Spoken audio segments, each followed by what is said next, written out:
to Starry Night Guitars. Today we're going to talk about a concept called guide tones. Now when you play any song, particularly if you're playing a jazz standard, but it works in a blues as well, as I just demonstrated, we can strip every chord down to its essential tones.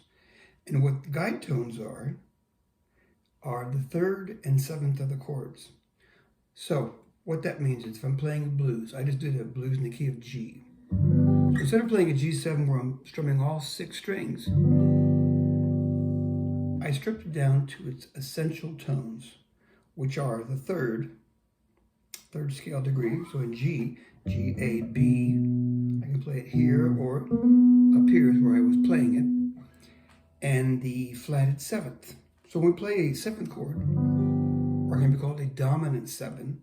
The reason it's called that, let me back up a bit. If it was a G major scale, I would play the intervals 1, 2, 3, 4, 5, 6, 7, 8, or 7, 1. In a dominant chord, we're going to play the intervals 1, 2, 3, 4, 5, 6, flat 7. Meaning we take the 7th scale degree and lower it 1/2 step.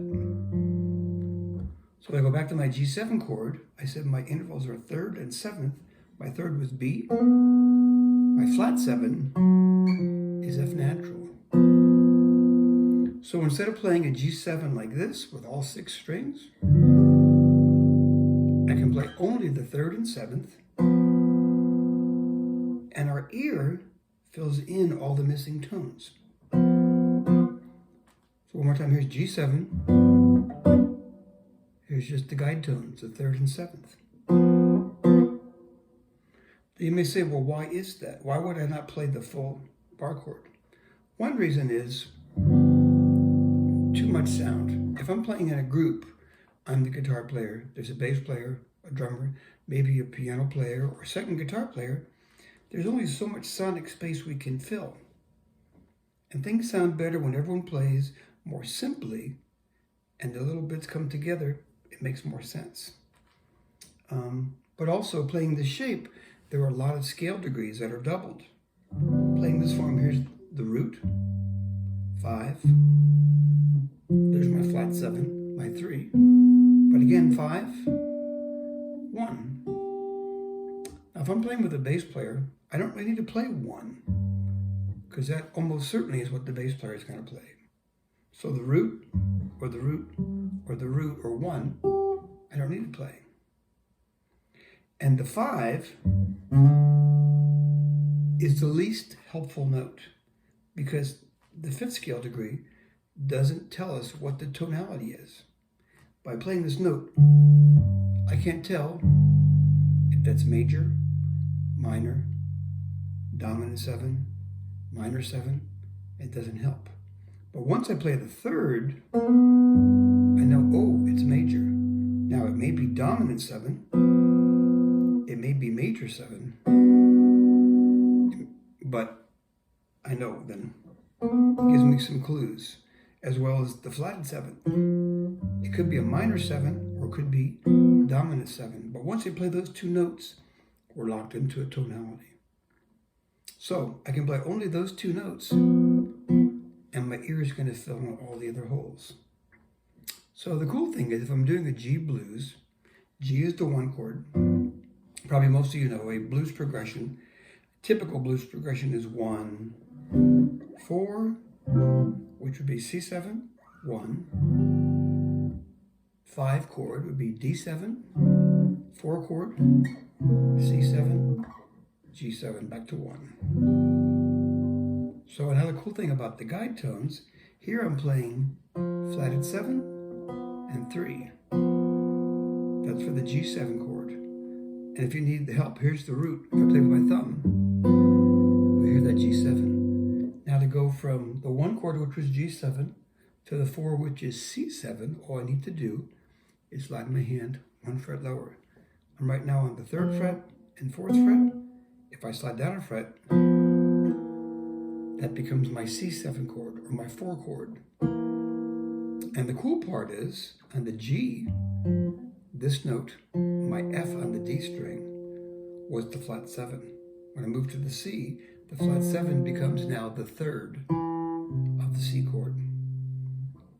Back to my G7 chord, the B, which was the third of the the G chord, goes to B flat, which is the flat 7 of the C chord. So I move the identical shape. Here's for the G, here's for the C. So instead of going, or this, some might play. Now both of those are totally acceptable. To my ears, I would much rather go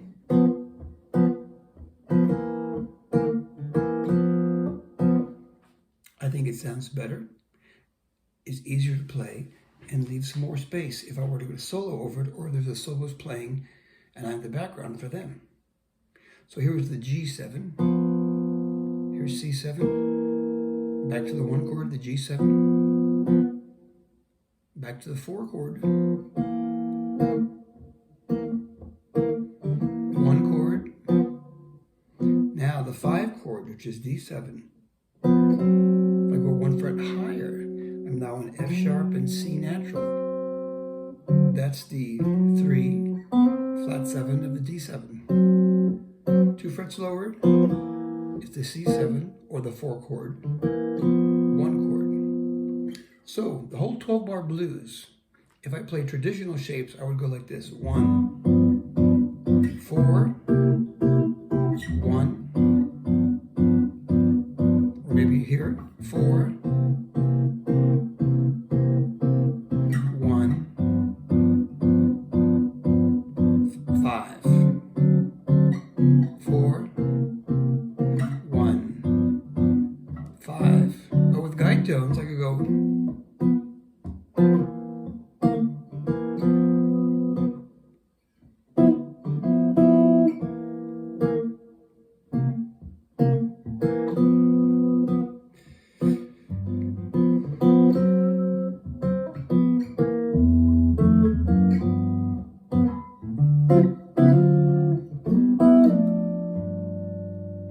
I added a few extra notes at the end, but a much easier way to do it.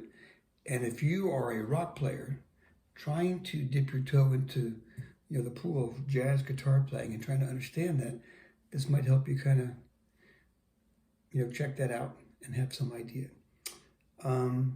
Now, if a jazz guitar player was going to play this song, they wouldn't just do 1, 4, 1. They would do additional chords. So I'm going to throw in a couple 2 5s, some minor 7 chords. But the same idea, I'm still going to play thirds and sevenths. But now it might be a flat 7 and a flat third, or a major third. So we'll say here's a G blues. 1, 2, 3, 4. Here's D minor, G7, C7, G7, A minor, B minor, E7, A minor, D7, G7, E7, A7, D, G, D minor, C7, 4 chord, 1, B minor, E7, A minor,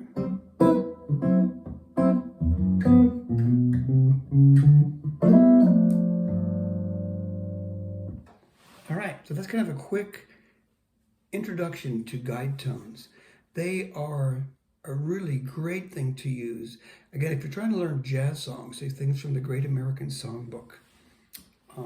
It's a great way to get started on a song rather than jumping in right away trying to play the melody or trying to play the chords.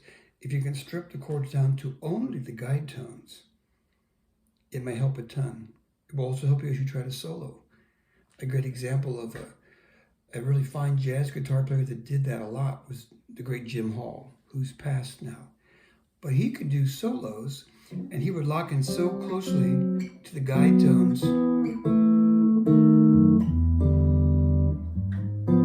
that he didn't need a bass player or someone playing chords behind him. You could hear him implying all those tonalities. And it's a wealth of what you can do with that. If you enjoyed this video, I'd ask you to consider liking the video or maybe subscribing to the channel. And again, I hope you enjoyed this. I wish you all the best. Keep playing, keep making music. God bless. Till next time, take care.